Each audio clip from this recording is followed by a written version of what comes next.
मीठे बच्चे, जो संकल्प ईश्वरीय सेवा अर्थ चलता है उसे शुद्ध संकल्प व निसंकल्प ही कहेंगे, क्योंकि विकर्म नहीं हो रहा ना, इसलिए निसंकल्प कहा। व्यर्थ नहीं कहेंगे। व्यर्थ क्या हो जाता है फिर? व्यर्थ क्या हो जाता है?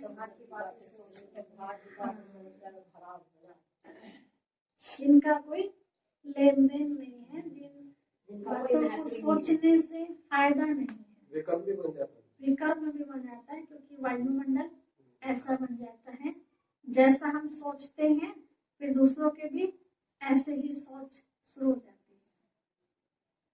बाबा प्रश्न पूछ रहे हैं, विकर्मों से बचने के लिए कौन सी फर्ज अदाई पालन करते भी अनासक्त रहो। विकर्मों से बचने के लिए कौन सी फर्ज अदाई पालन करते भी अनासक्त रहो, विकर्म भी ना हो और अपनी फर्ज अदाई भी पूरी हो जाए, तो उसके लिए क्या करना चाहिए? और अनासक्त भी हो, मतलब न्यारे प्यारे भी रहे, तो किस तरह से निभानी पड़ेगी फिर वो फर्ज अदाई? हर कर्म बाप की याद में करते हैं, हर कर्म बाप की याद में, और उनसे कोई लगाव नहीं होना चाहिए, और कोई सुनाया आ रहा और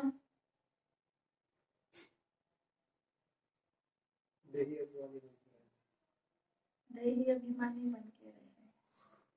आज जो सवेरे मुरली सुन रहे थे 2 बजे, तो बाबा ने उसमें कहा था, बच्चे ब्लड कनेक्शन में ही दुख है ना, इसीलिए सबको आत्मिक नाते से देखो, बाबा कहते हैं देह के संबंध भूल जाओ। तो आज बाबा ने उत्तर में ऐसा ही दिया है, विकर्मों से भी बचे रहे और फर्ज पूरा हो जाए, तो उसके लिए क्या करना है? उत्तर है, मित्र संबंधियों की सर्विस भले करो, लेकिन अलौकिक दृष्टि से करो, लौकिक से नहीं कि मेरा मामा है या मेरी बुआ है, इस भान से नहीं। उसमें मोह की रग नहीं जानी चाहिए। अगर किसी विकारी संबंध से संकल्प भी चलता है तो वह भी विकर्म बन जाता है, तो मोह भी तो एक विकार है ना, 5 विकारों में से ये भी है। इसीलिए अनासक्त होकर फर्ज अदाई पालन करो। तो फर्ज क्या हमारा? उस आत्मा को बाबा का संदेश देना, ये हमारा फर्ज है। जितना हो सके देही अभिमानी रहने का पुरुषार्थ करो, जितना भी हो सकता है। अब इसमें कोई लिमिट नहीं है ना, 24 घंटे में से कितना करना है। तो बाबा ने तो हमें बेहद की बादशाही देने की बात कही, तो फिर मेहनत भी कैसी चाहिए?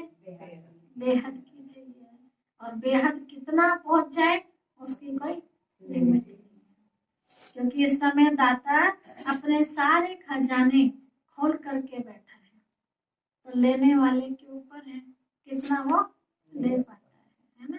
और लेने के तरीके भी बाबा ने हम सबको बता दिए। ये तो दुनिया वाले भी जानते हैं, भक्ति वाले भी, कि दाता से लेने वाले चाहिए, दाता के पास कमी नहीं है, लेकिन लेने का तरीका क्या है वो उनके पास नहीं है। इसलिए बेचारे मेहनत बहुत करते हैं, इतने दिन भूखे प्यासे रहते हैं, इतना दान पुण्य करते, इतने बड़े बड़े यज्ञ करते हैं, और थोड़े समय के बाद देखो बेचारे फिर ऐसे कैसे ही उदास मिलते हैं। कारण क्या है? जो प्राप्ति होनी चाहिए उनको नहीं, उनका तरीका ठीक नहीं है ना। तो बाबा ने आके हमें सहज राजयोग सिखाया। अब सहज राजयोग में कितना सहज कर दिया, भूखा रहने की जरूरत नहीं है ना। पेट को जो चाहिए वो देना है, समय पे जो चाहिए वो देना है, लेकिन बुद्धि रूपी रूपी पेट में क्या डालना है वो हमें बताया है ना। तो बुद्धि रूपी पेट में व्यर्थ नहीं डालना है, समर्थ डालना है। तो समर्थ में क्या, ज्ञान योग की बातें। तो इसलिए कहा बाबा ने बच्चे क्या बनना है, जितना हो सके देही अभिमानी बनना है। ओम शांति। आज तुम बच्चों को संकल्प, विकल्प, निर्विकल्प अथवा कर्म, अकर्म और विकर्म पर समझाया जाता है। ठीक है, बहुत गहरी मुरली आज। किस पर समझाएंगे, संकल्प क्या होते हैं, विकल्प क्या, और निरसंकल्प अथवा कर्म, अकर्म और विकर्म क्या होता है। जब तक तुम यहाँ हो, यहाँ मतलब साकारी दुनिया में हो, जब तक, तब तक तुम्हारे संकल्प जरूर चलेंगे। क्योंकि आंखें देखती हैं तो संकल्प चालू हो जाते हैं, जिसको भी देखती है उसके बारे में ऑटोमेटिक है, ये चलाना नहीं पड़ता। जो चीज देखेगी, अब मेरी नजर शिवलिंग पर गई तो चिंतन किसका चला, गणेश जी को देखा तो गणेश जी का, किसी पक्षु को देखा तो नेचुरल है ना, चलाना नहीं पड़ता। इसलिए बाबा ने कहा जब तक तुम यहाँ संकल्प जरूर चलेंगे। संकल्प धारण किए बिना कोई मनुष्य एक क्षण भी रह नहीं सकता, जिसे कहते हैं शून्य अवस्था। तो शून्य अवस्था में शरीर में है तो शून्य अवस्था में नहीं रह सकता। हम जो बीज रूप स्थिति की बात करते हैं, तो बीज रूप स्थिति भी कितने देर रह पाती है, कितने थोड़ी सी देर। उस बीज रूप में भी फिर संकल्प उठने लगते हैं, ये शांति आ रही है, आनंद की किरण आ रही है, तो उत्पन्न होने लगे ना बुदबुदे धीरे धीरे। तो शरीर में रहते सुन नहीं हो सकते। अब यह संकल्प यहाँ भी चलेंगे और सत्युग में भी चलेंगे और अज्ञान काल में भी चलते हैं, परंतु ज्ञान में आने से संकल्प संकल्प नहीं, क्योंकि तुम परमात्मा की सेवा अर्थ निमित्त बने हो। तो जो यज्ञ अर्थ संकल्प चलता, वह संकल्प संकल्प नहीं, वह निरसंकल्प हो जाता है ना। उसका खाता जो विकर्म है वो खत्म हो जाता है, निरसंकल्प हो जाता है।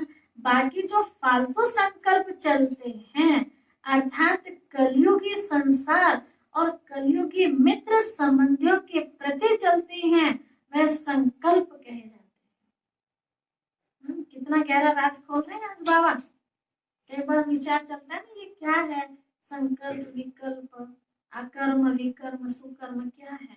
देखो आज बाबा सब कुछ बता रहे हैं। माता जी थोड़ा टेंशन से, बहुत गहरी मुरली है, अव्यक्त मुरली का मुकाबला हो रहा है। ठीक है, तो बाबा कहते हैं बच्चे अब समझ में आ रहा है ना, समझ में आ रहा है ना।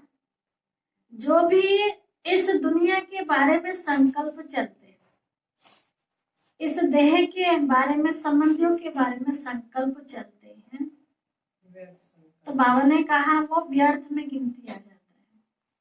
और जो आत्मा से संबंधित चलते हैं वो निरसंकल्प में आ जाता है। तो बाबा कहते हैं बच्चे, यह कलयुगी संसार और कलयुगी मित्र संबंधी आदियों के प्रति चलते हैं, तो वह विकल्प कहे जाते हैं। विकल्प मतलब उल्टे, जिससे ही विकर्म बन जाते हैं और विकर्मों से फिर दुख प्राप्त होता है। रिजल्ट भी है, पहले विकर्म बनते हैं और फिर विकर्म से दुख प्राप्त होता है। बाकी जो यज्ञ प्रति अथवा ईश्वरीय सेवा प्रति संकल्प चलते हैं, वह गोया निरसंकल्प हो गया। शुद्ध संकल्प सर्विस प्रति भले चले। देखो बाबा यहाँ बैठा है, तुम बच्चों को संभालने अर्थ है, उसकी सर्विस करने अर्थ माँ बाप का संकल्प जरूर चलता है। परंतु ये संकल्प संकल्प नहीं है, इससे विकर्म नहीं बनता। जिम्मेवारी संभाल रहे ना, तो ये विकर्म नहीं है। परंतु यदि किसी का विकारी संबंध प्रति संकल्प चलता है तो उनका विकर्म अवश्य बनता ही है। बाबा तुम बच्चों को कहते हैं कि मित्र संबंधियों की सर्विस भले करो, परंतु अलौकिक तरीके से, है ना, आत्मिक नाते से। वह मोह की रग नहीं आनी चाहिए। अनासक्त होकर अपने फर्ज अदाई पालन करनी चाहिए। अनासक्त होकर अपने फर्ज अदाई पालन करनी चाहिए।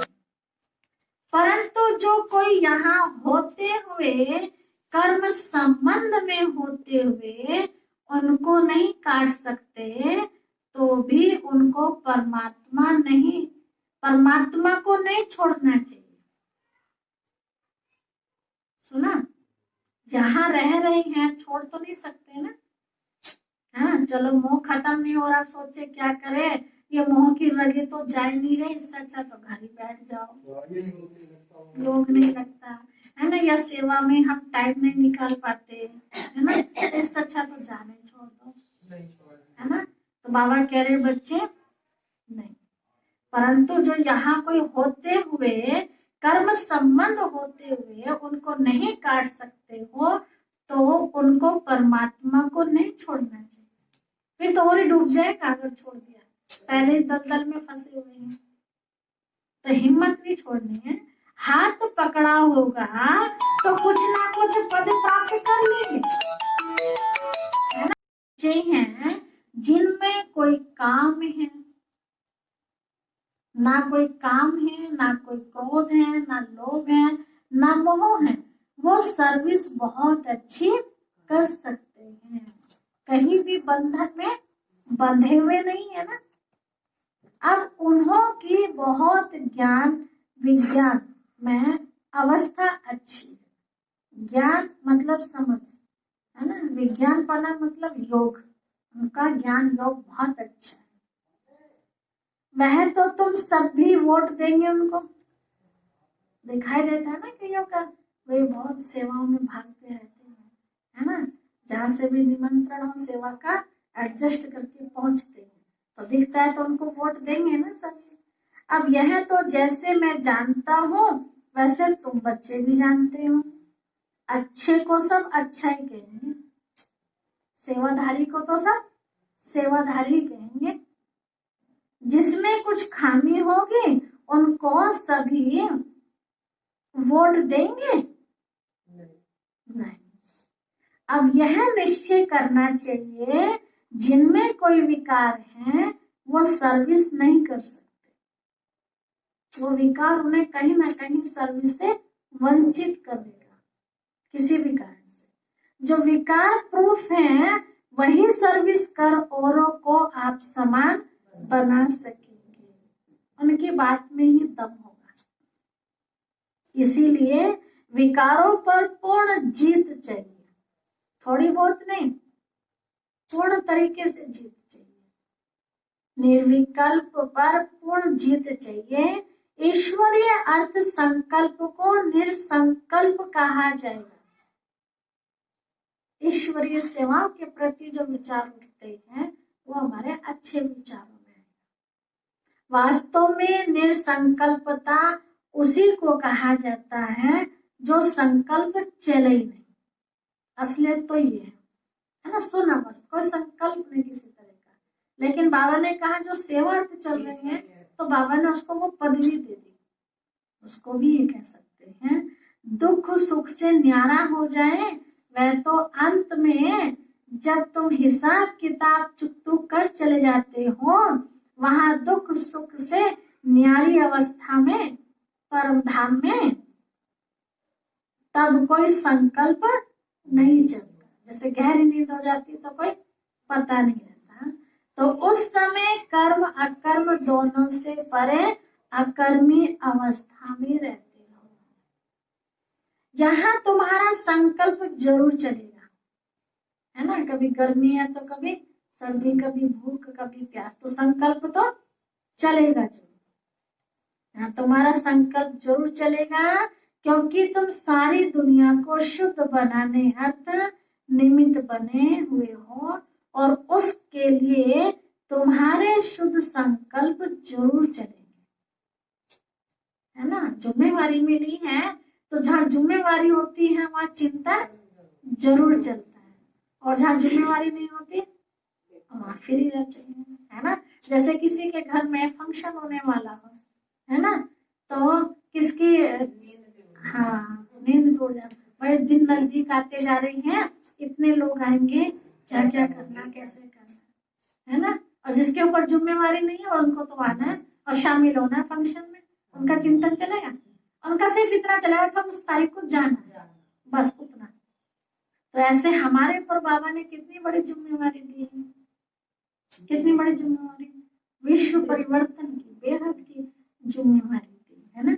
आज मैं कमरे बुक करने के लिए गई थी भट्टी के लिए, तो मंडप में गई थी, शादी मंडप में, बोला बहन जी अभी तो बहुत दिन पड़े हैं। फिर हमने उनको याद दिलाया जब डेट फिक्स हो जाती है ना, तो उनको बताया कि क्या प्रोग्राम है। उस भाई को इतनी खुशी हुई सुन करके, 201 घंटा मौन रखेंगे। बोला यहाँ तो 1 घंटा कोई चुप रह जाए घर में तो बहुत बड़ी बात समझो कि सब घर में मौजूद है और 1 घंटा कोई नहीं बोला। इसके बीच में सो जाए तो एक अलग बात है, जागते जागते घंटा बहुत मुश्किल है, और यहाँ 201 घंटा चलेगा ये नियम। हमने कहा जी, तो बड़ा आश्चर्य लग रहा था उसको, बोला हम भी आएंगे देखने, कितने लोग आएंगे आपके यहाँ ऐसी तपस्या करने के लिए। तो क्योंकि आत्मा के अंदर ताकत नहीं है ना, तो उनको लगता है ये कैसे हो सकता है, लेकिन जो कर चुके इस चीज का अनुभव, उनके लिए तो कोई बड़ी बात नहीं है। तो बाबा ने कहा बच्चे आप निमित्त बने हो तो उसके लिए तुम्हारे संकल्प जरूर चलेंगे, तो उस संकल्प को चलना, जिम्मेवारी को सेट करके निभाने वाली बातों से क्या कहेंगे, बाबा ने उसको निसंकल्प अवस्था, वो व्यर्थ नहीं है, वो समर्थ चल रहे हैं ना, तैयारी के चल रहे हैं। सतयुग में शुद्ध संकल्प चलने के कारण संकल्प नहीं, कर्म करते भी कर्म बंधन नहीं बनता, ये कारण है। इसलिए कर्म बंधन मुक्त कहते हैं सतयुग में ना, जीवन मुक्ति कहते हैं, जीवन है लेकिन बंधन नहीं। तो समझा, अब कर्म अकर्म और विकर्म की गति तो परमात्मा ही समझा सकता है। इतनी गहराई दी थी आज तक किसी ने, तो बाबा कितना समझा रहे हैं। वही विकर्मों से छुड़ाने वाला है जो इस संगम पर तुमको पढ़ा रहे हैं, इसीलिए अपने ऊपर बहुत ही सावधानी रखो, अपने ऊपर बहुत ही क्या रखो, सावधानी रखो, डबल अटेंशन। अपने हिसाब किताब को भी देखते रहो, तुम यहाँ आए हो हिसाब किताब चुकतू करने, ऐसे नहीं, ऐसे तो नहीं कि यहाँ आकर भी हिसाब किताब बनाते जाओ, पुराने तो हुए नहीं खत्म और नए संबंध और हम जोड़ते जाए, है ना। जिसे कहते हैं बाबा, कई बार हमारी दादियां क्लास कराती हैं कि वो लोहे की जंजीर तो तोड़ के आ गए, अब यहाँ सोने की जंजीर में बंध गए, तो ये भी तो बंधन ही है, भले सोने की क्यों ना। पिंजरा तो पिंजरा ही है ना, चाहे लकड़ी का हो, लोहे का हो, सोने का हो। तो यहाँ नया संबंध बना लेना और किसी आत्मा के साथ अपने को अटैच कर देना, तो ये भी तो बंधन हो गया ना। तो बाबा को ये बंधन पसंद नहीं है, तो लौकिक में ठीक थे, इसलिए कहा बाबा ने बच्चे अपने हिसाब किताब को भी देखते रहो, तुम यहाँ आए हो हिसाब किताब चुकतू करने, ऐसे तो नहीं कि यहाँ आकर भी हिसाब किताब बनाते जाओ तो सजा खानी पड़ेगी, क्योंकि छुटकारा तो दिलाना है ना। तो एक जगह से छूटे दूसरी जगह चिपक गया, फायदा क्या हुआ, कुछ भी नहीं हुआ ना फायदा। तो इसीलिए बाबा कह रहे यह गर्भ जेल की सजा कोई कम नहीं है। अब किसी से ज्यादा प्यार होगा तो अगले जन्म में भी तो वहीं जाना पड़ेगा ना, तो बिना गर्भ के तो जन्म नहीं होगा ना, तो सजा हो गई ना। इस कारण बहुत ही पुरुषार्थ करना पड़े। यह मंजिल बहुत भारी है, इसीलिए सावधानी से चलना चाहिए, है ना, कहीं पैर फिसलना चाहिए। और माया तो पूरा मौका देखती है ना, कहाँ थोड़ा सा उसको मौका मिले और कैसे पकड़ती है। बड़ी बड़ी प्रतिज्ञा करने वाले कैसे फिसल जाते हैं पता नहीं चलता, है ना। 8-10 साल वाले भी हाँ, जाते हैं। 8-10 साल तो बहुत ही कम है। 40 साल के लिए तो बचपन से ज्ञान में चलते चलते चलते चलते और आयु, है ना, समय पर 25-30 साल हुए, बन गए भिखारी। अब बचपन से रोज मुरली सुन रहे हैं, बाबा के घर में सेवा कर रहे हैं, तो ये क्या कहेंगे, पहाड़ी पर चढ़ते चढ़ते चढ़ते पैर रखता तो सीधा नीचे 5 मंजिल से गिर गए, है ना। तो इसलिए बाबा ने कहा बहुत क्या करनी पड़े, सावधानी बरतनी पड़े। विकल्पों के ऊपर जीत पानी है जरूर। कई बार बाबा ने ऐसा कहा, बच्चे अगर योग नहीं लग रहा है, गुरु के संकल्प चल रहे हैं, तो उस समय मुरली पढ़ने बैठ जाओ, ज्ञानामृत लेके बैठ जाओ, कोई महारथियों की क्लास सुनने लगो, है ना, जो अपने से समझते हैं कि भाई यहाँ से कुछ हमें खुराक मिल जाएगी। कोई बहन की क्लास, भाई की, दादी की, किसी की भी, है ना, कोई अच्छी कहानी बैठ के पढ़ो, सुनो, तो वो फायदा। व्यर्थ संकल्प से, या फिर बाबा कहते सो जाओ, तो सोने से ना घट रहा ना बढ़ रहा, तो रुक तो गए कम से कम। बाकी यहाँ झुट के खाने से फायदा क्या, अलग जाके सोए ना, वहां क्लास में थोड़ी ना सुना अलग जाके सोए अपने सोने के स्थान पर। नहीं, कई बार जैसे आप बेचारी माता है ना, पढ़ नहीं पाती, पढ़ना नहीं जानती, वो साधन भी नहीं है सुनने का बेचारे पे, और थोड़ा सा राउंड लगाए, कोशिश करे जागने की, राउंड लगाने के बाद फिर आके बैठे, फिर भी झुट के आ रहे हैं। कई बार दवाइयों का भी ऐसा रहता है, दवाई खाती बेचारी कोई तबियत की वजह से, तो उसके कारण भी, है ना, कई बार थोड़ा सा माया का भी जोर होता है, तो कई कारण हो जाते हैं। तो जब सारे तरीके हम अपना लेते हैं कि हमने मुंह भी धुलाई कर लिया, आंखें धुलाई कर ली, चक्कर भी लगा लिया, है ना, फिर आके बैठे, फिर 5 मिनट में हुई, तो फिर थोड़ा सा रेस्ट कर लेना चाहिए जाके, वो अच्छा है। नहीं तो फिर सारे में जो और 4 बैठे हैं ना, उनका भी योग। छोटे भाई थे, वो कहते थे अपने दोनों हाथ से ऐसे पकड़ो, कान और ऐसे खींचो, नशे चले जाते हैं। हाँ, तो मतलब तरीके अपनाओ, है ना, जिसको जो भी तरीका आता है वो अपनाओ। सुखबीर भाई तो बताते हैं आंखों में सरसों का तेल लगा लो, हाँ मिर्ची लगेगी तो तो मिर्च लगेगी वो तो सही रहेगा। लेकिन वो भी कोई योग थोड़ी है, फिर योग तो आंखों से लगेगा, आंखों में रहेगा, तो थोड़ी देर के लिए। लेकिन अगर नींद आ ही रही तो आप कुछ भी कर लो ना, कहावत है ना कि दलों में भी नींद आ जाएगी। नींद एक ऐसी चीज है। तो बाबा कहते हैं बच्चे, विकल्पों के ऊपर जीत पानी है जरूर। अब कितने तक तुमने विकल्पों पर जीत पाई है ये चेक करना है ना। हमें तो पता होगा ना कितने हमारे अच्छे संकल्प चलते, कितने हमारे व्यर्थ चलते हैं, कितने तक इस निरसंकल्प अर्थात दुख सुख से न्यारी अवस्था में रहते हो। तुम अपने को जानते रहो, हर घड़ी चेक करते जाओ। जो खुद को नहीं समझ सकते हैं वह मम्मा बाबा से पूछ सकते हैं। जिसको खुद समझ में नहीं आता कि क्या सही है क्या नहीं है, तो बाबा कह रहे मम्मा बाबा से पूछ सकते हो। और मम्मा बाबा वहां नहीं है तो जिन हम समझते हैं कि इनसे सलाह मिलेगी, तो सलाह एक दूसरे से हम ले सकते हैं, क्योंकि तुम भी उनके वारिस हो, तो वे बता सकते हैं निरसंकल्प अवस्था में रहने से तुम अपने तो क्या किसी भी विकारी के विकर्मों को दबा सकते हो।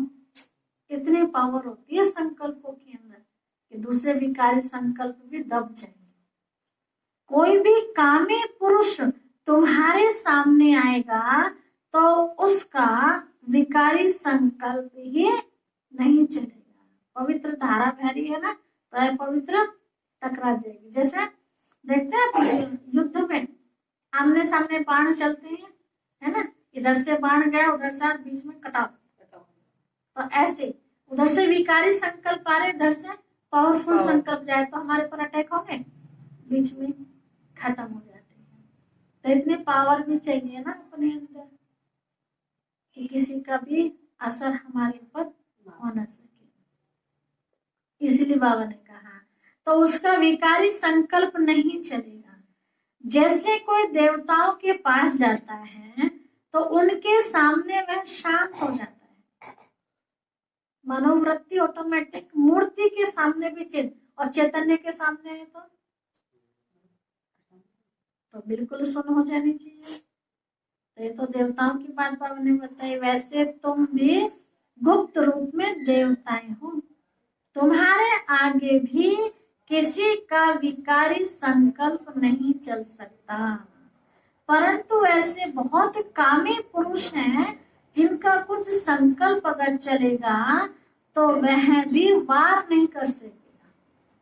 कोई ऐसा होगा भी ना एकदम गिरी हुआ आत्मा, तो अगर चलेगा भी ना उसका संकल्प तो वो वार नहीं कर सकेगी। दूर दूर से उसका विचार चलते रहेंगे, वार नहीं कर सकेगा। अगर तुम योग युक्त होकर खड़े रहेंगे तो, अगर बाबा की याद होगी तो वो आत्मा कितने भी खतरनाक क्यों ना हो, उसकी हिम्मत नहीं पड़ेगी आपको टच करने की। लेकिन ताकत चाहिए ना, एकाग्रता चाहिए अपने अंदर। देखो कितना बल चाहे तो क्या नहीं कर सकता था एक दिन के एक वो दूब वो दिखाओ यार, उसके हाथ में जो सीता, तो वो क्या था, दूब की घास थी वो एक की याद थी, वो एक से बाबा, ठीक है, राम की याद थी उसे, तो वो बल मिल रहा था आत्मा, है ना। तो वो राम कौन है, शिव बाबा तो है, और राम आत्मा सीता है। तो यही तो चीजें है ना संगम पे समझने की। देखो तुम बच्चे तुम यहाँ आए हो परमात्मा को विकारों की आहुति देने, परंतु कोई ने अभी कायदेशीर आहुति दी नहीं है। कायदेशीर जो देनी चाहिए है ना, तो कायदेशीर क्या हो गया, लिख करके देना, लो बाबा, तो वो दी नहीं है। उन्हों का योग परम पिता से जुटा हुआ नहीं है। सारा दिन बुद्धि योग भटकता रहता है, अर्थात देही अभिमानी नहीं बने हैं। देह अभिमानी होने के कारण किसी के स्वभाव में आ जाते हैं। देहभान के कारण किसी के भी स्वभाव में, मतलब उनका प्रभाव उनके ऊपर आ जाता है, जिस कारण परमात्मा से प्रीत निभा नहीं सकते हैं। अर्थात परमात्मा अर्थ सर्विस करने के अधिकारी नहीं बन सकते हैं, है ना। कुछ ना कुछ ऐसा भी कर्म कर बैठते हैं कि सेवा करने के लायक वो आत्मा रहती नहीं।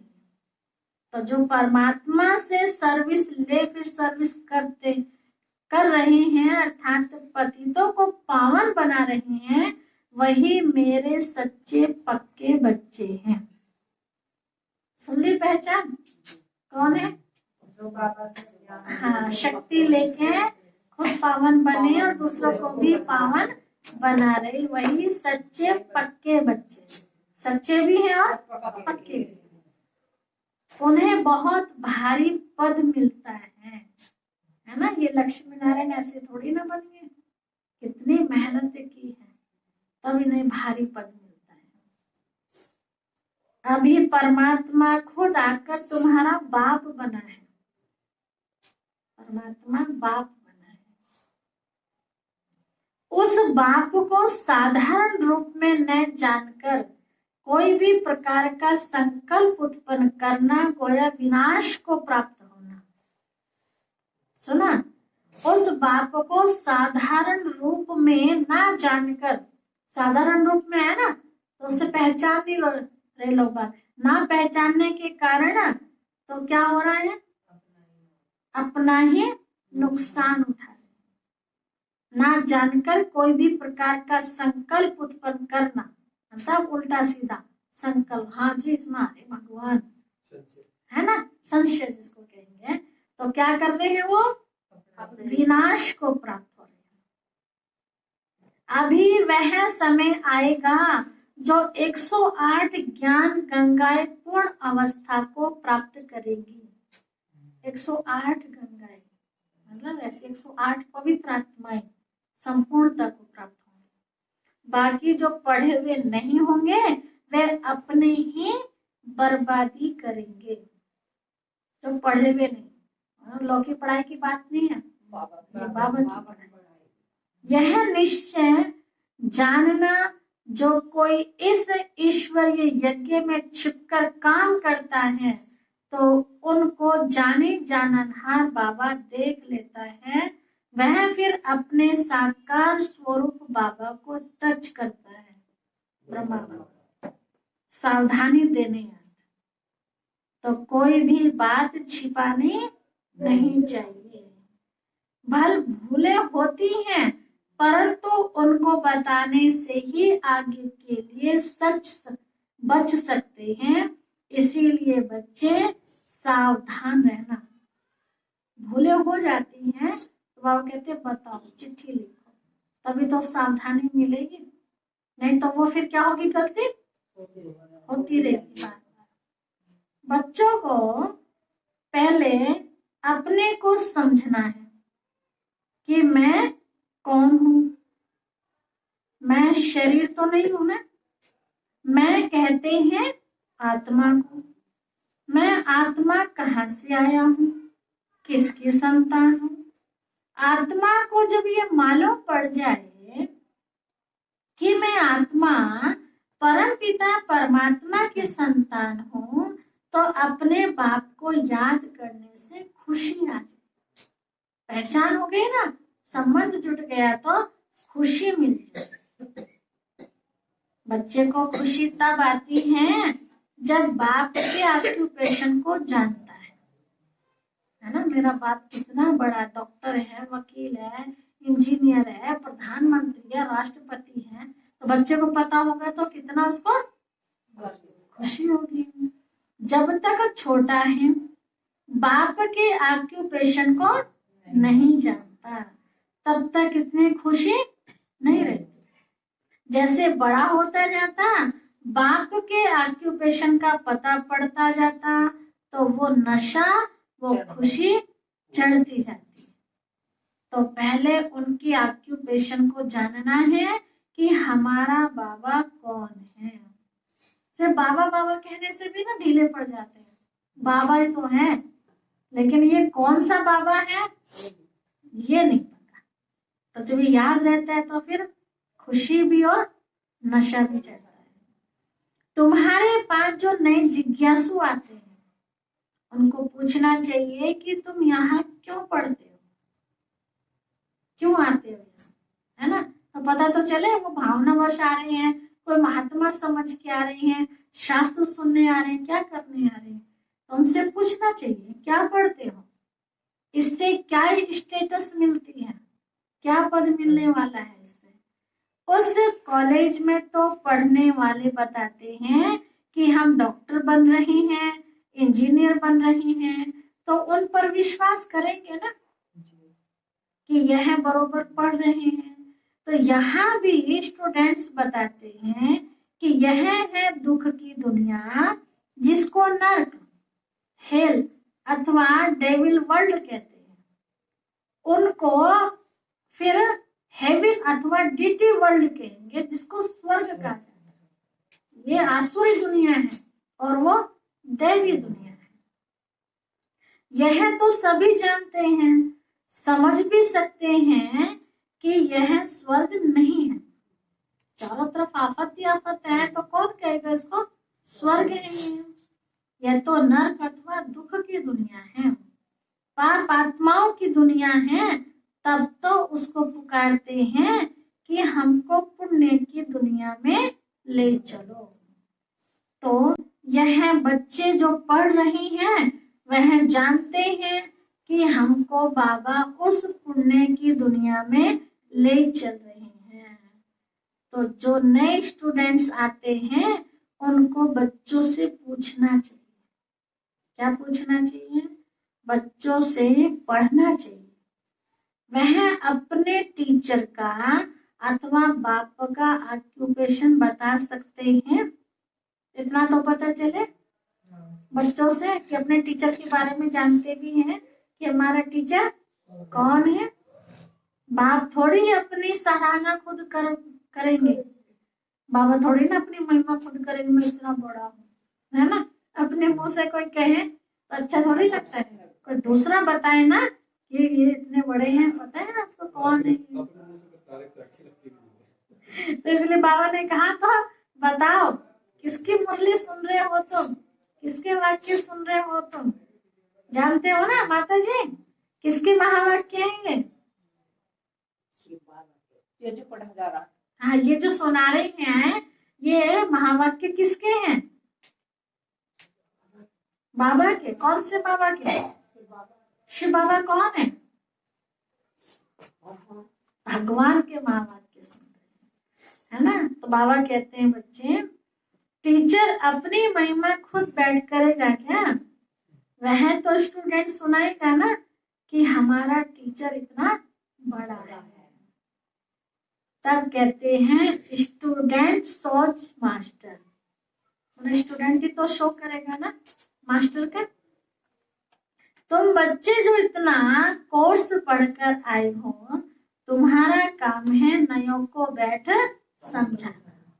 बाकी टीचर जो बीए एमए पढ़ा रहे हैं वह बैठ नए स्टूडेंट को एबीसी लिखाएंगे क्या?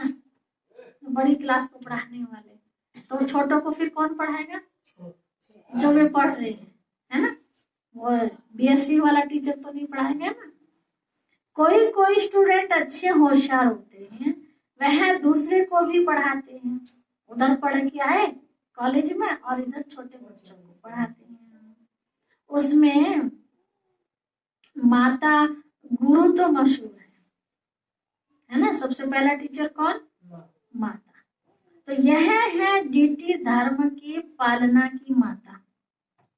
यह है ब्रह्मा बाबा, है ना, देवता धर्म की पालना की माता, जिसको जगदम्बा कहते हैं, है ना। तो ये मम्मा को याद किया। माता की महिमा बहुत है।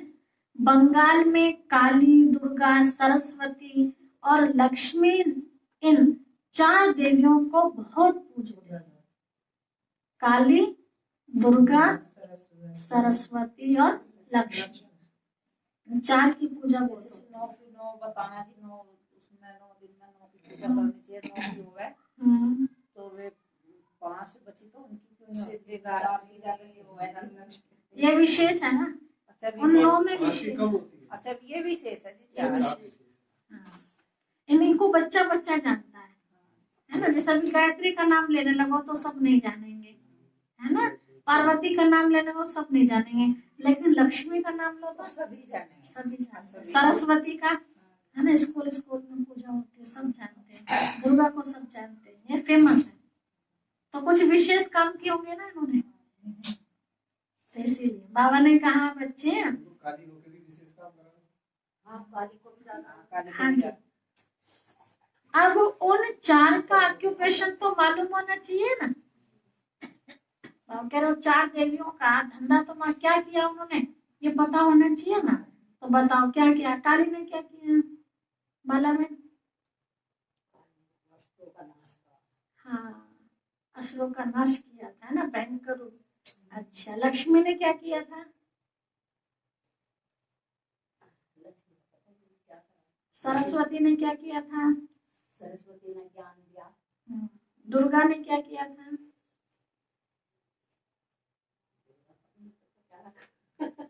सीरियल देखा करो, है ना, उसमें दिखाते हैं सब। जी प्रमीला में काली ने तो असुरों को नाश किया था, है ना। और सरस्वती ने ज्ञान दिया, लक्ष्मी ने क्या किया?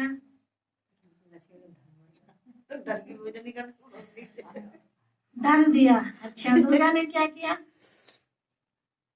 दुर्गा जब रूपी दुर्गा ने उसने अपना कुछ कराई, वो करा होगा। दुर्गा ने भी कुछ ना कुछ कराई होगा। दुर्गा ने तो दुर्गा का रूप भी दिखाया अपना, जब भी तो आपने कई चित्रों में भी देखा होगा ना, वो किसी का सिर मुंडी पकड़े ऐसे दिखाया है ना, राक्षस का। दुर्गुणों को दूर किया। वैसे भी दिखाया ना सीरियलों में, और में दिखाया है कि उसके पीछे असुर भाग रहे थे वैष्णो देवी के पीछे, है ना। हाँ, तो फिर उसने उसकी गर्दन काट दी। तो दुर्गुण क्या है? ये हमारे अंदर जो सुनो, देखो बाबा ने अपने शब्दों में बताया कि बच्ची ये क्या करती है, इनके ऑक्यूपेशन का पता होना चाहिए ना। जैसे लक्ष्मी है तो वह है goddess of wealth. Goddess of wealth मतलब भगवान का दिया हुआ धन सबको बांटती है। तो ये क्या है? धन है। वह तो यहाँ ही राज्य करके गई है। सत्युग में बताते हैं ना लक्ष्मी को। बाकी काली, दुर्गा आदि यह सब तो इस पर नाम पड़े हैं। है तो एक, हाँ है एक रूप है। वही लक्ष्मी काली है, हाँ। वही लक्ष्मी दुर्गा भी है, और वही लक्ष्मी सरस्वती। ये मम्मा सरस्वती है ना, तो ये भविष्य में लक्ष्मी बनेगी ना, राधा बनेगी। तो ये नाम पड़ा एक के रूप, बस काम अलग अलग है ना। जैसे भगवान एक है, नाम रूप अनेक है। हाँ, रूप तो एक ही है भगवान का था, लेकिन यहाँ देवियों के रूप अलग अलग दिखा दिए काम के हिसाब से। जैसे जैसे काम किया वैसे वैसे टाइटल दे दिया। अगर 4 माताएं हैं तो 4 पति भी होने चाहिए। सही, ठीक है। 9 देवियां दिखाई है ना, तो 9 पति, लेकिन उनका पति एक ही दिखाया, शिव शक्ति नाम से, है ना। हाँ, तो हो गया क्लियर। तो एक ही आत्मा है। नहीं, वैसे ज्यादातर मानते हैं कि वो शिव शक्तियां, शिव से निकली हुई शक्तियां सारी। हाँ, पार्वती के सारे रूप हैं। अब लक्ष्मी का तो नारायण पति प्रसिद्ध है। लक्ष्मी का तो शिव नहीं हो सकता, लक्ष्मी का तो नारायण है। काली का पति कौन है? बताओ, काली का पति कौन है? शिव बाबा। किसी ने जवाब दिया होगा शंकर, तो ब्रैकेट में लिखा शंकर। लेकिन शंकर को तो पार्वती का पति पता था। पार्वती कोई काली नहीं है, बहुत हैं जो काली को पूजते हैं। माया वहां फिर अलग अलग शास्त्रों में, कहानियों में ऐसे दिखाए ना, लक्ष्मी की वार्तालाप अलग दिखाई, काली की एक साथ ही 9 को 9 दिखा दिया, है ना। तो बाबा ने कहा पार्वती तो फिर अलग होगी इस हिसाब से। माता को याद करते हैं लेकिन पिता का पता नहीं है। काली का या तो पति होना चाहिए या पिता होना चाहिए, कोई तो होना चाहिए, दोनों में से एक तो होना चाहिए। लेकिन यह कोई को पता नहीं, तो क्या होना चाहिए किस हिसाब से? पति होना चाहिए या पिता होना चाहिए? काली का पिता होना चाहिए, है ना। कन्या के रूप में दिखा है ना, तो पिता होना। तो पिता का पता नहीं, तो अब पता चला। शिव बाबा तुमको समझाना है कि दुनिया यह एक ही है। जो कोई समय दुख की दुनिया अथवा दोजक बन जाती है, वहीं फिर सत्य में बहिष्ठ अथवा स्वर्ग बन जाती है। लक्ष्मी नारायण भी इस ही दृष्टि पर सत्युग के, इसी सृष्टि पर सत्युग के समय राज्य करते थे।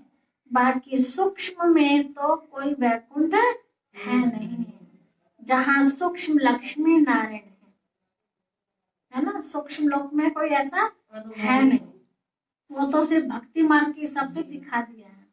उनके चित्र यहाँ ही है तो जरूर यहाँ ही राज्य करके गए हैं। खेल सारा इस कारपोरियल वर्ल्ड में चलता है, इस साकारी दुनिया में। हिस्ट्री ज्योग्राफी इस कारपोरियल वर्ल्ड की है। कारपोरियल वर्ल्ड मतलब साकारी दुनिया, और परम धाम को क्या कहेंगे? इनकारपोरियल वर्ल्ड, निराकारी दुनिया। सूक्ष्म वतन की कोई भी हिस्ट्री ज्योग्राफी होती नहीं, वहां कोई पाठ बजाता ही नहीं है, वहां तो सिर्फ ब्रह्मा बाबा को दिखाया है।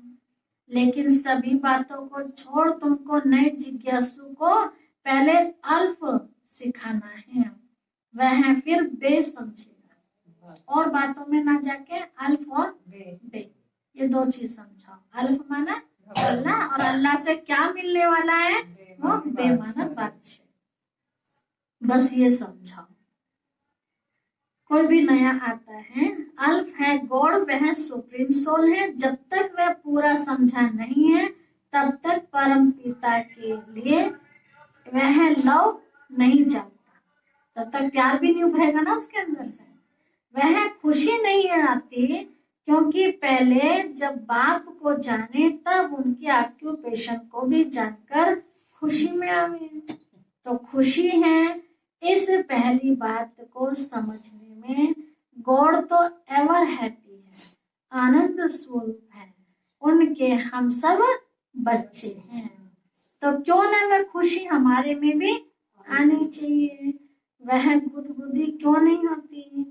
I am son of God, हम भगवान के बच्चे हैं।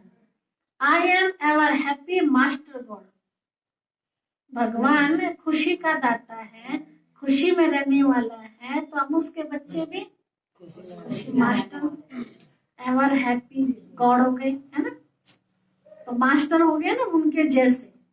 तो वह खुशी नहीं आती तो सिद्ध है अपने को बच्चा मानते नहीं। God is ever happy but I am not happy, क्योंकि फादर को नहीं जानते हैं। भगवान भले खुशी का सागर है, लेकिन ना जानने के कारण खुशी में नहीं रहते, इसलिए उसका अधिकार भी उनको नहीं मिलता, क्योंकि बच्चे नहीं बने ना। इसीलिए जानते नहीं तो बच्चे भी नहीं है, और जब बच्चे नहीं है तो फिर वो बर्थ राइट भी नहीं मिलता, वो अधिकार भी नहीं मिलता। किसी बाप के पास 100 बीघे की खेती है ना, लेकिन मैं उस बाप के संबंध से अलग हूँ, तो मेरा अधिकार बनता है 100 बीघे पे? नहीं बनता है ना। ऐसे भगवान खुशियों का सागर है, लेकिन मेरा कनेक्शन ही नहीं है, तो मेरे लिए है वो खुशी? नहीं है। भले बात बहुत सहज है, कोई मुश्किल नहीं है। कोई कोई को यह ज्ञान सुनने के बदले शांति अच्छी लगती है, क्योंकि बहुत हैं जो ज्ञान उठा नहीं सकेंगे। इतना समय कहाँ है लोग ज्ञान सुने? अब तो सुनाने वालों के पास भी टाइम नहीं है। क्या चाहते हैं? बस ज्यादा से ज्यादा योग में रहो, ज्ञान तो बहुत हो गया, भर गए, अब जरूरत सी नहीं लगती है ना। कईयों के ऐसे अनुभव है। तो क्या चाहिए सबको? शांति। इतना समय कहाँ है? बस इस अल्फ को भी जानकर साइलेंस में रहो तो भी अच्छा है। ये सब आगे कोर्स की बातें कोई जरूरी नहीं समझते।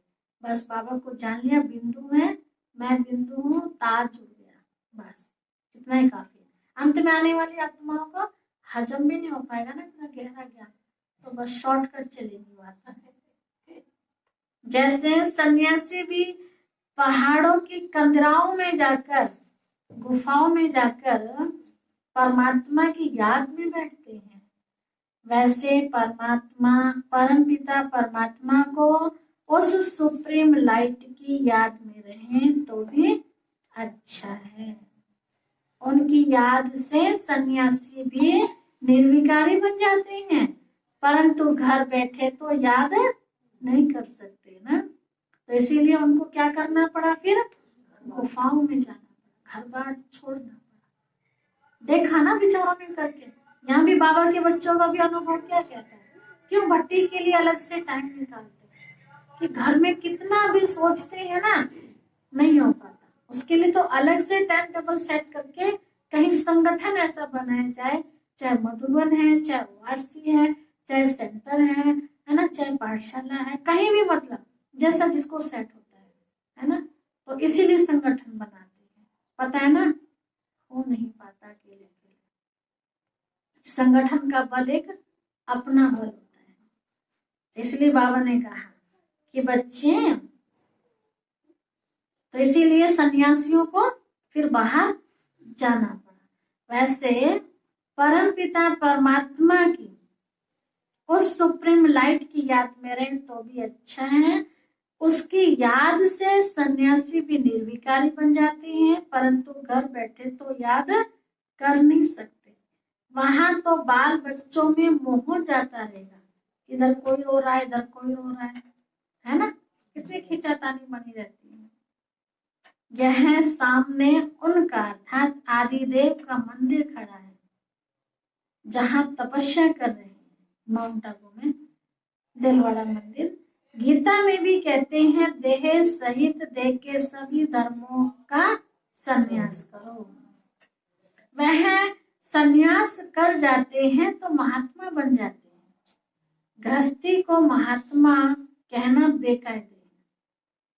तुमको तो परमात्मा ने आकर संन्यास कराया है। संन्यास करते ही हैं दुख के लिए या सुख के लिए? घर बार छोड़ते हैं, संन्यास किया तो दुख के लिए या सुख के लिए? शांति के तरफ सुख भी है ना, चैन भरा हुआ ना शांति में ऑटोमेटिकली, है ना। दुख के लिए तो वहां भी वही जंजाल मिल जाए तो क्या फायदा घर बार छोड़ने का, है ना, कोई फायदा नहीं। तो इसलिए कहा बाबा ने, बच्चे सुख के लिए करते हैं ना, महात्मा कभी दुखी नहीं होते क्योंकि जंजाल से मुक्त है ना, तो कभी दुखी नहीं होते। राजाएं भी संन्यास करते हैं तो ताज आदि फेंक देते हैं। क्या करते हैं ना, सब साधारण बन जाते, ताज वाज उतार फेंक देते हैं। जैसे गोपी चंद ने संन्यास किया, है ना, तो जरूर इसमें सुख है तभी तो ना, राजाई में वो सुख नहीं मिला। यहाँ का राजा बनना, बड़ा होना, बड़ा दुख उठाना। अच्छा, मीठे मीठे सिखे लगे बच्चों प्रति माता पिता बाप दादा का याद प्यार और गुड मॉर्निंग। रूहानी बाप के रूहानी बच्चों को नमस्ते। हम रूहानी बच्चों के लिए रूहानी माता पिता बाप दादा को याद प्यार गुड मॉर्निंग और नमस्ते नमस्ते नमस्ते सदा रहेंगे मुस्कुराते। अच्छा, धारणा के लिए मुख्य सार। पहली पॉइंट, कोई भी उल्टा कर्म करके छिपाना नहीं। छिपाएंगे तो सजाए खानी पड़ेगी और बढ़ जाएंगे। बाप दादा से कोई भी बात छिपानी नहीं है, बहुत बहुत सावधान रहना है। दूसरी पॉइंट है, स्टूडेंट सोच मास्टर। हम स्टूडेंटों को ही उस रूहानी मास्टर का नाम बाला करना है।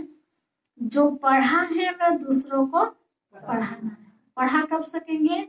जो मैंने पढ़ा वो पॉइंट मुझे क्लियर होगी, तभी तो मैं दूसरों को पढ़ा सकूंगी ना। और तोते की तरह मैं सुनती रही, हाँ जी हाँ जी, और जब पूछा जाए इस लाइन का अर्थ क्या है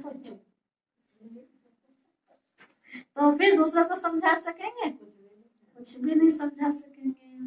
एवर हैप्पी गॉड के बच्चे, इस स्मृति से अपार खुशी में रहना है। हमारा जो बाबा है, जिसको भगवान कहते हैं, वो खुशियों का सागर है। मैं उसकी बच्ची हूँ, इस खुशी में रहना है।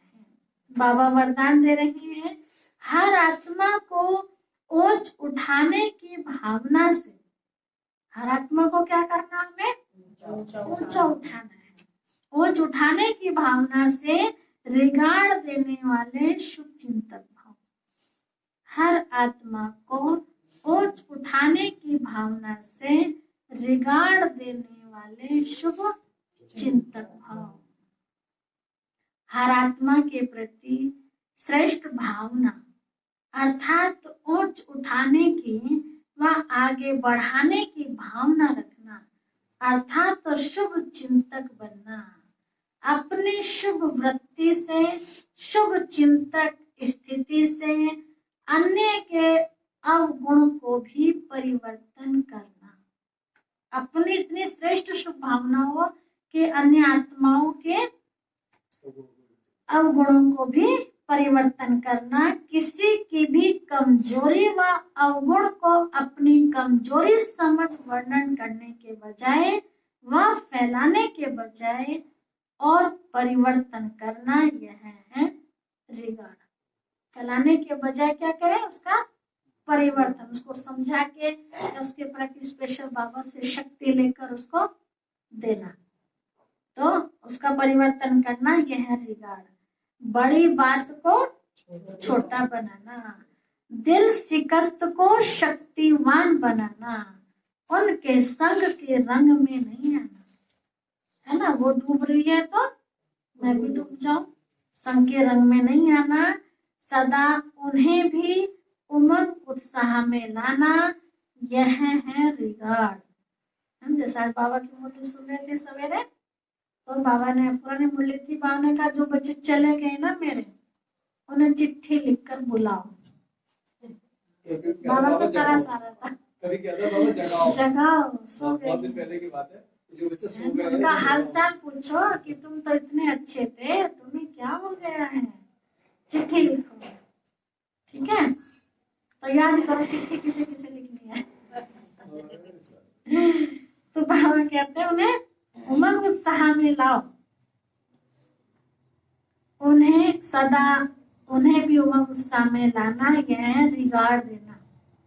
तो ऐसे रिगाड़ देने वाले ही शुभ चिंतक हैं। आगे उस आत्मा का अपना भाग्य है ना, क्या है स्लोगन है, त्याग का भाग्य समाप्त करने वाला, त्याग का भाग्य समाप्त करने वाला पुराना स्वभाव संस्कार है।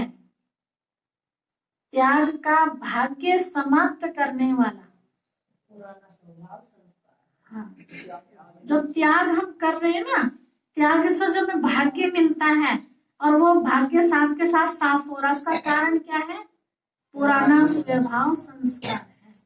अब ऐसा, इसीलिए उसका भी त्याग, किसका, पुराने स्वभाव, पुराना स्वभाव संस्कार है। तो हम इतना त्याग कर रहे हैं, अमृत वेले उठ रहे हैं, नींद का त्याग कर रहे हैं, है ना, और कई सेवाओं पे निकलते हैं तो भूख प्यास का भी त्याग करते हैं, है ना। और इतना लोग बाहर का चाट पकौड़ी खा रहे हैं, खूब मजे ले रहे हैं, शादियों में रसगुल्ले खा रहे हैं, सब कर रहे हैं ना। तो बाबा के बच्चे उसका भी त्याग, हर चीज का त्याग करें, और फिर भी भाग्य हमारा बन नहीं रहा, तो कहीं ना कहीं कुछ ना कुछ गड़बड़ है ना। तो वो गड़बड़ क्या, बाबा ने बताया पुराना स्वभाव संस्कार है, तो उसका भी त्याग करना है। ठीक है, अच्छा, ओम शांति। चलिए प्यारे बाबा के पास, बाबा को भोग स्वीकार करें।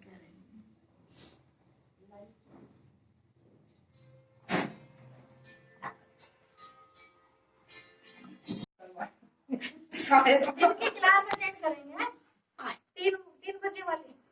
दीदी 3 बजे तो घरों बुला लिया जाओ, 3 बजे तो मैं घरों बुला दे, यहाँ कर लिया होगा।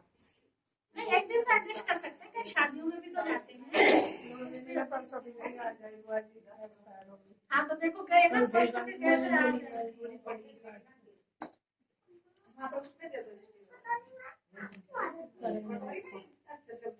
तो ऐसा अगर लक्ष्य रखेंगे तो टाइम निकलेगा, अगर लक्ष्य नहीं रखेंगे तो नहीं हो पाएगा।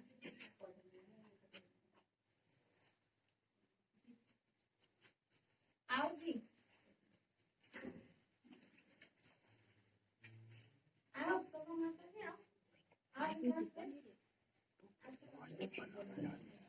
बहुत लेट हो गया।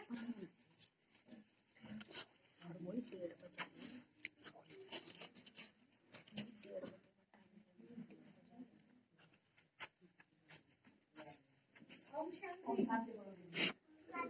ओम शांति दीदी ऐसा बोलो। खाओ, पकड़ेगी, खाओ, भूख में नहीं लगी, मगर फिर करेगा। ले रही? हाँ, क्यों? लो, ये बैठो खाओ।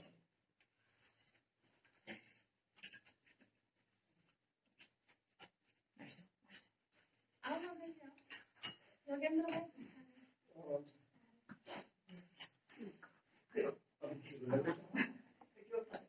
रात गिर जाती इसलिए उठा रहा था। रात में देखो तो जल्दी जा रहे हैं। आराम से उठते हैं फर्श पे।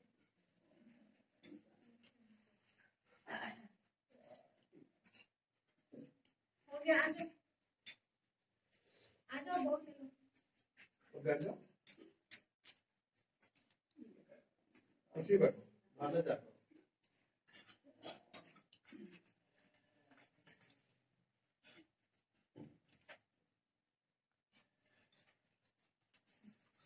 हो गया, जाते नहीं है। आप करेंगे।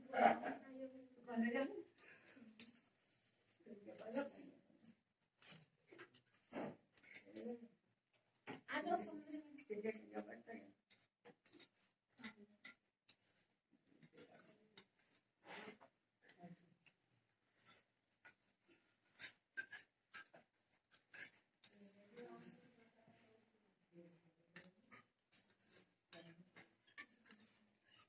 अपने अपने नाम लिखवा देंगे, ठीक है, ताकि आप आपके सबके बैग बुक हो जाए। अचानक से लिखवाएंगे तो मुश्किल हो जाएगा। 1 दिन के लिए, 2 दिन के लिए, और 1 दिन के लिए भी कौन सी तारीख के लिए, है ना? 19 से स्टार्ट है, 3 तक। 2 दिन के लिए भी है तो फिर वो कौन से 2 दिन है, शुरू के हैं, बीच के हैं, लास्ट के हैं, कैसे हैं, तो हमें पता चलेगा। जैसे मधुबन पार्टी आती है, पता चलता है ना, तो ये पार्टी आ रही है, दूसरी पार्टी आ रही है, तो उन्हीं पैरों पे एडजस्ट हो जाते हैं। तो इसी तरह की दिक्कत ना हो।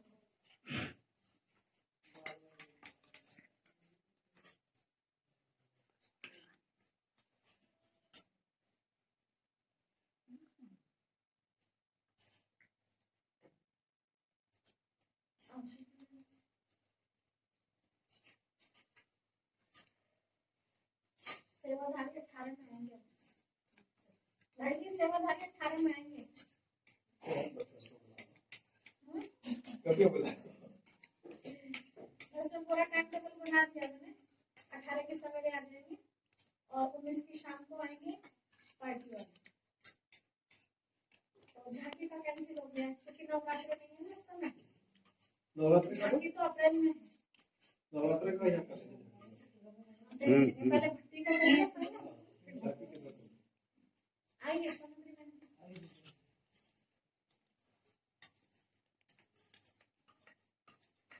माता जी नहीं आती, क्या हो रहा है उसका पता जाऊंगी। मेरा भी ऐसा ही हो रहा है।